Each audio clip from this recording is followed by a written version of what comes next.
Sound take 7 action. Shweta ji, आप क्या एक तरफा भाषण कवरेज चले जा रही हैं आप ये? अरे इतना गुस्सा नहीं होना है सर, आपको भी कम जीएसटी लगे कल से। आप भी कल खरीदोगे, मान लीजिए कि कोई आप दवाई लोगे, चर्चा कर लेते हैं। ब्लड प्रेशर की दवाई लेंगे। उनको बोलने दीजिए। पर क्या मतलब मोदी जी का भाषण चलेगा पूरे दिन, फिर बीजेपी ही उस पर रिप्लाई देगी? गजब है ना। कल आप कोई भी बीजेपी ने अपनी बात रखी है, रिप्लाई आप दीजिए। जी बोलिए। चलिए शुरू कीजिए गाली। हमने तो सुना था कि मोदी जी के भाषण पे विपक्ष रिप्लाई देगा, सत्ता पक्ष का ही भाषण शुरू करवा दिया आपने। खैर चलिए वापस आते हैं, आपकी मजबूरी होगी, वापस आते हैं। देखिए आज ये क्लियर हो गया कि सस्ता हो सकता था सब कुछ, लेकिन मोदी जी ने 11 साल से गब्बर सिंह टैक्स। तू समझा? हाँ। नहीं तू समझा नहीं। अबे नाजिब दलाल दलाल दलाल लगा रखा था। उस गब्बर सिंह टैक्स के माध्यम से लगभग 100 लाख करोड़ रुपया लूटा, और जो नागरिक लूटो भाव चल रहा था आज वो नागरिक देवो भाव हो गया, क्योंकि बिहार का चुनाव सामने है और ट्रंप ने मुंह पे हमारे नौजवानों की नौकरी के थप्पड़ मारा है। जिस तरह से H1B वीजा के ऊपर के 60 से 70% जो हमारे लोग हैं वहां पर वीजा वाले जो H1B वीजा पर काम कर रहे हैं, लगभग 3.5 लाख वहां पर हमारे लोग जो काम कर रहे हैं नौजवान साथी, आज उनकी नौकरी भी लटक गई और $1000 से $1,00,000 पर चला गया। कि जिस तरह से जो आज हालत हुई है उससे ध्यान भटकाने के लिए आज मोदी जी प्रकट हुए, क्योंकि नॉन बायोलॉजिकल प्रधानमंत्री साहब आज प्रकट हुए। अरे भाई इतना ही अच्छा कर दिया था तो एक तरफा भाषण देने की क्या जरूरत थी? एक प्रेस कॉन्फ्रेंस कर देते। लेकिन दिक्कत यह है कि लूट मचा रखी थी टैक्स टेररिज्म से।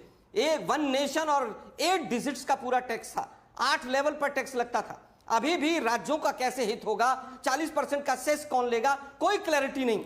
बस आए हैं महामानव, प्रकट हुए और भाषण देकर चले गए। अरे भाई कफन के ऊपर किसने टैक्स लगाया था? जीएसटी। पूजा का सामान हो, दूध दही, स्कूल के आइटम्स हो, पेंसिल हो, किसान के ट्रैक्टर के ऊपर हो, पुरानी गाड़ी पे भी आपने टैक्स लगा दिया था। और उसके बाद आप कह रहे हैं कि साहब मैंने तो बहुत बड़ा काम कर दिया, क्योंकि सामने बिहार का चुनाव है, SIR चल नहीं पाया, इसलिए चलो यही मेथड अपना लेते हैं। कल से मां शक्ति की उपासना का पर्व शुरू हो रहा है। मैं हाथ जोड़ के मां शक्ति से, मां दुर्गा से प्रार्थना करूंगा कि इस कमजोर प्रधानमंत्री को थोड़ी सी ताकत देना, मां इस बोगस सरकार को थोड़ी सी ताकत देना कि ये किस तरह से अमेरिका के सामने सरेंडर बैठी है ये सरकार। हमारे युवा हथकड़ियां लगकर, बेड़ियां लगकर आते हैं, इनके मुंह से चू नहीं निकलता है। आज ये जिस तरह से H1B वीजा पर हुआ, 50% टैक्स का पर्ची हमारे माथे पर चिपका दी गई, और ये प्रधानमंत्री मां दुर्गा की उपासना की हर साल बात करते हैं। मां दुर्गा से हम हाथ जोड़ के प्रार्थना करेंगे, इस कमजोर प्रधानमंत्री को माता जी थोड़ी सी ताकत देना। ये बड़ी अच्छी बात कही आप। आज हालत यह है हमारे यहां पर कि जिस तरह से इन्होंने कहा कि सीमेंट के ऊपर 2014 में 170 रुपए का सीमेंट का कट्टा था, आज 400 रुपए का है। कौन से टैक्स बढ़ गए? सारी ACC की सीमेंट की कंपनियां खरीद कर अडानी को दे दिया आप लोगों ने, और उसके बाद टैक्स की बात करते हैं आप। आज हालत यह है कि गजब दोगले प्रधानमंत्री हैं। अपनी गाड़ी, अपना चश्मा, अपना रुमाल, अपना हवाई जहाज, सब कुछ विदेशी लेकर बैठे हुए हैं। और कितनी देर सुनना पड़ेगा? देखिए मैं बिल्कुल शब्दों को देखकर लगा रहा हूं। मैं पूरी तरह से कहना चाहता हूं मोदी जी, आपने आज एक शब्द कहा कि हर घर स्वदेशी का प्रतीक होना चाहिए। मुझे लगता है कि हर घर अगर स्वदेशी का प्रतीक हो तो मोदी जी शुरुआत आप कीजिए, विदेशी गाड़ियों से बाहर उतरिए, विदेशी हवाई जहाज में चलना बंद कीजिए, और वो विदेशी मशरूम अगर अभी भी आप मंगा रहे हो, मुझे डाउट है कि आप मंगा रहे होंगे, तो विदेशी मशरूम विदेशों से मंगाना बंद कर दीजिए। वापस आता हूं, बहुत सारी कह रहे हैं कि साहब मैं पूरी तरह से आज स्वदेशी की बात कर रहे हैं। अरे भाई 15 दिन 20 दिन पहले धीरे-धीरे आपने फ्री ट्रेड एक-एक करके मुद्दों पर आए, यूके के साथ किया।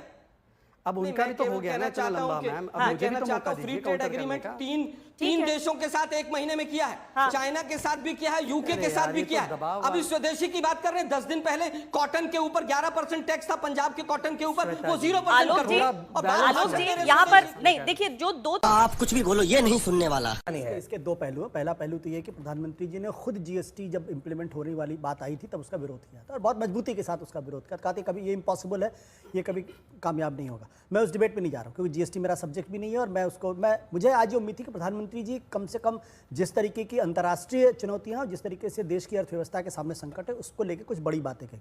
लेकिन आज उन्होंने जो बातें कही उसकी वजह से मुझे लगता है कंफ्यूजन और बढ़ गया है। वो क्या करें, गर्व से कहो मैं स्वदेशी खरीदता हूं और बेचता हूं। हाँ, मैं बेचता हूं। तो कल से मैं जब मार्केट में जाऊंगा तो हमारे मित्र जो शर्ट पहने हुए हैं, क्या वो स्वदेशी शर्ट है या विदेशी शर्ट है?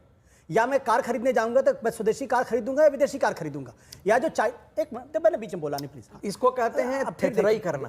मैंने बिहार की भाषा में, ठीक है, मैंने बीच में तो, बट मुझे मौका दीजिएगा इनको जवाब देने का।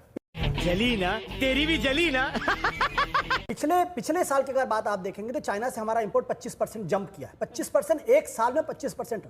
आज की तारीख में करीब $100 बिलियन के डेफिसिट पे चल रहे हैं।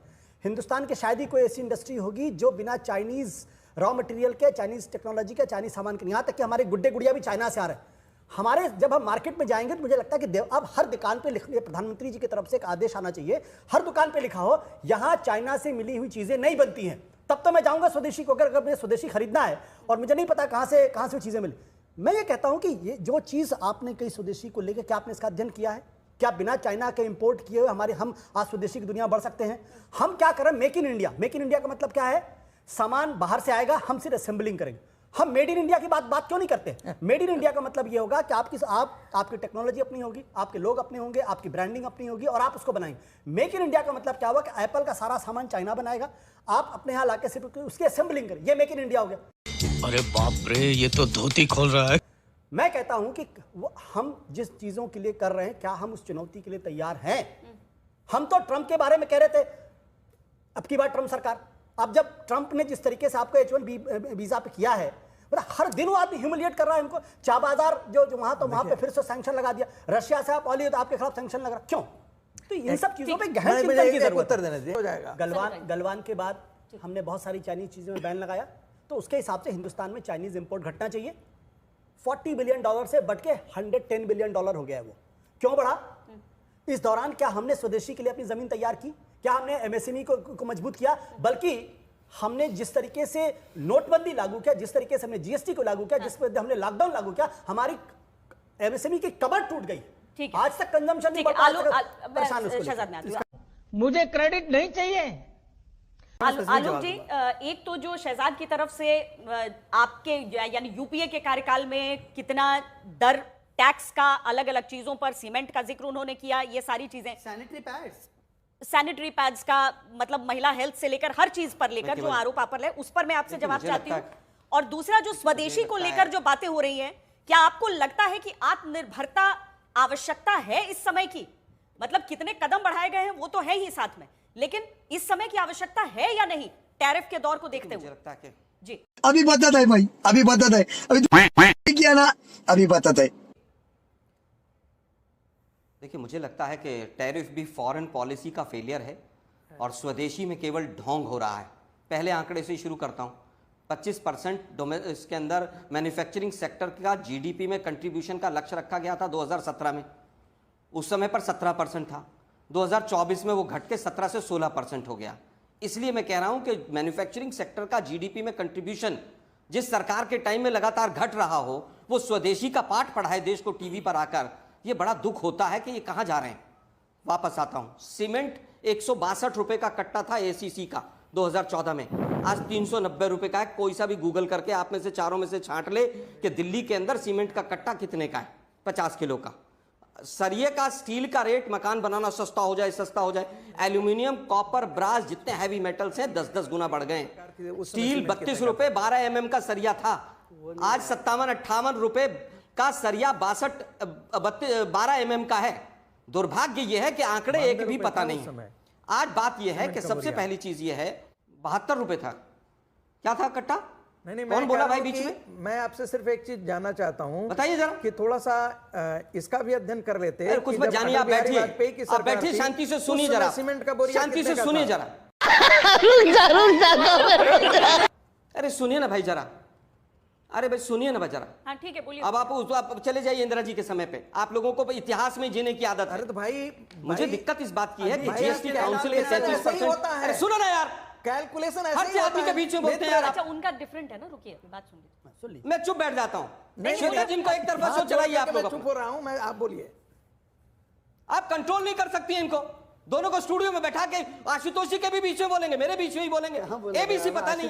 मैं पूछ लेता हूँ महंगाई कैसे कैलकुलेट करते हैं, आप संगीत जी बता दीजिए। आप बोलिए, ठीक है, बताइए जरा। हाँ बताइए ना, आपका फॉर्मूला अलग है, वो अपना फॉर्मूला डाल रहे हैं। इतना ज्ञानवान बन रहे हैं, बताइए महंगाई कैसे कैलकुलेट करते हैं। बताइए ना, आप आगे आलोक जी अपनी बात रखिए ना, उसमें आप दोनों ही बता दीजिए। श्वेता जी आप भी बता दीजिए। क्या कवाली बेइज्जती? हाँ, अपनी बात मैं रख रहा हूँ, मेरी बात सुनिए शांति से। अपनी बात रख लीजिए। दुर्भाग्य यह है कि जीएसटी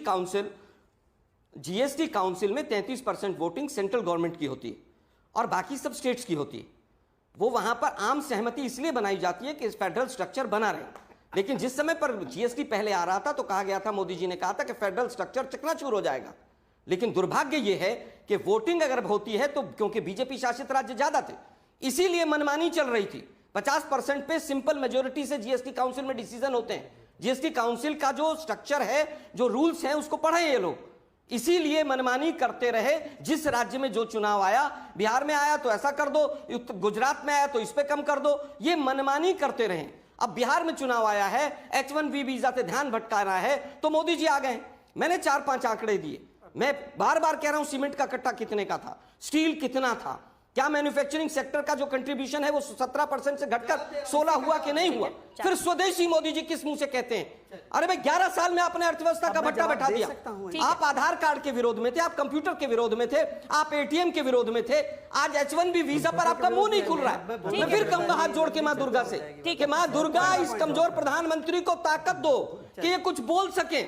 अब मैं अंतिम बात कहना चाहूंगा श्वेता जी, जो लोग कह रहे हैं स्वदेशी की बात कर रहे हैं, एक महीने पहले इंग्लैंड से इन्होंने, यूनाइटेड किंगडम से इन्होंने एक एग्रीमेंट किया है जिसके अंदर दारू इंपोर्ट करेंगे ये, और दारू के ऊपर इन्होंने पूरी तरह से जो टैक्स है वो घटा दिया है। अरे विदेशी कारों को मुख्यमंत्री गाड़ी में बैठ के प्रमोट कर रहा है महाराष्ट्र का, और प्रधानमंत्री को वचन दे रहे हैं स्वदेशी। बताइए, इतना छोटा पहले कभी नहीं हुआ होगा।